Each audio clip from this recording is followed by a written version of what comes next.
Hey, let's spend a couple of minutes talking about Washington's safe storage laws. Perhaps no single law in RCW 9.41 is more misunderstood or misconstrued than RCW 9.41.360, our safe storage law. Now, in typical legislative fashion, the law looks something like this. But the best place for us to start in really understanding what does this law mean is right here at the very end of the statute, because that specifically states, nothing in this section mandates how or where a firearm must be stored.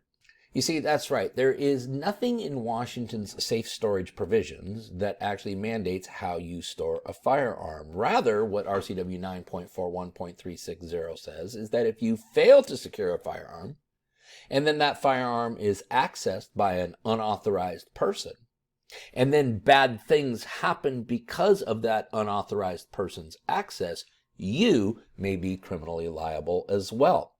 Under RCW 9.41.3601A, a person would be guilty of community endangerment in the first degree if they allowed a firearm to be accessed by an unauthorized person who then uses that firearm to either injure or kill another person.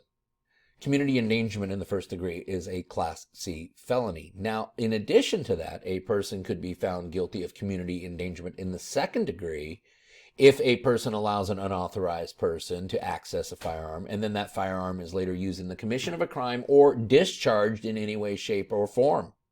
A person found guilty of community endangerment in the second degree is guilty of a gross misdemeanor. Now, there are some very important exceptions that you need to be aware of to Washington's safe storage provision. No person will face criminal liability if, one, the firearm actually was securely stored. It was locked away in a safe, it had a trigger lock, it was securely stored, and it was still accessed otherwise. Number two, no person will face criminal liability if the unauthorized person accesses the firearm but then uses it in an act of lawful self-defense. And third, a person will be immune from criminal liability if, after discovering that their firearm has been taken, they report it to law enforcement as stolen within 5 days of learning the firearm's absence. For a more thorough discussion about Washington's safe storage provisions, go ahead and check out these videos right here on our channel. My name is William Kirk. I'm the president of Washington Gun Law, and you have been watching Bullet Points.